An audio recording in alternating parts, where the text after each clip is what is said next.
Hello students, I am Anita and I am your GK teacher. Today I am going to teach 8th standard GK second chapter, that is the magic of words, and under this the chapter is economic and political terms.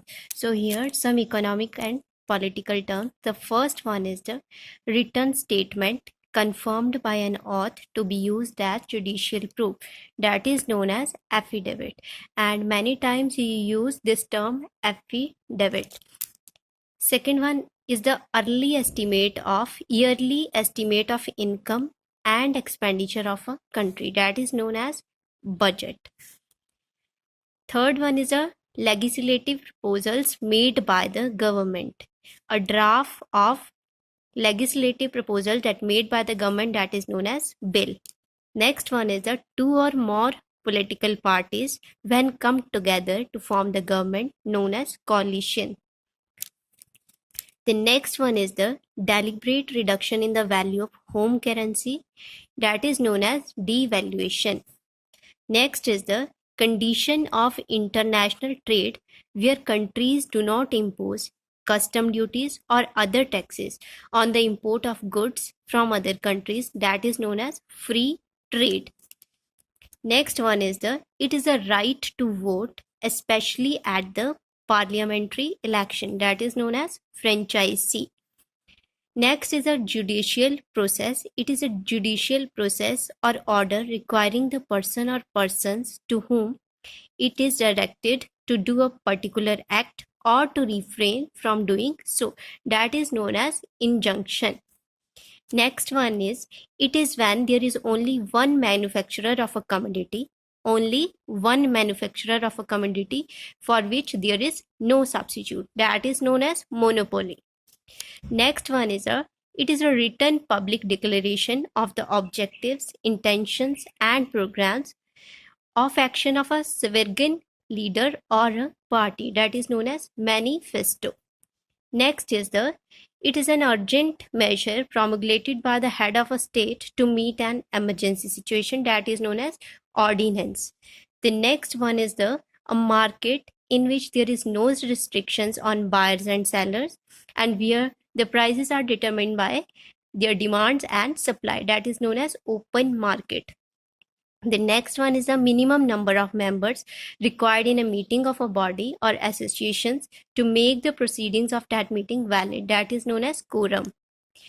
It is a payment for certain kind of ownership, that is known as royalty.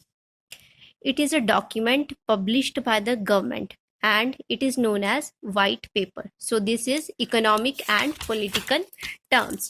Now the next one is some new terms. There are some new terms and their meanings are here.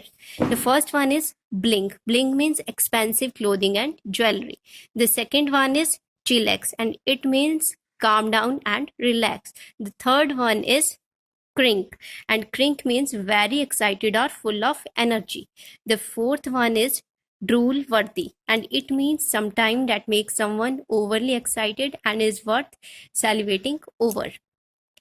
Next one is frankenfood. It means genetically modified food. The sixth one is guy liner. Guy liner means eyeliner that is worn by men.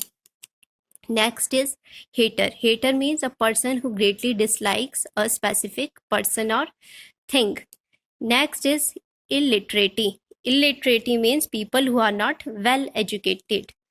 Next is informania, means excessive enthusiasm for acquiring knowledge. Next one is locavore. It means a person whose diet consists only or principally of locally grown or produced food. The next one is minimi. Minimi means a person that closely resembling a smaller or younger version of another. The next is muggle. Muggle means a person who is not conversant with a particular activity or skill.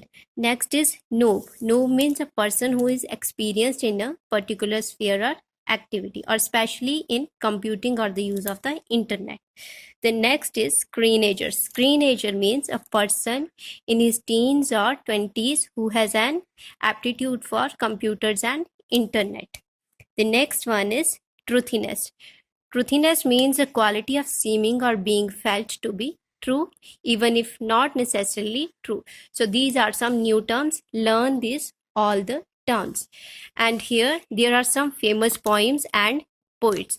Here the names of poems and here the name of poets. So match these following and learn all these famous poems and poets. Thank you.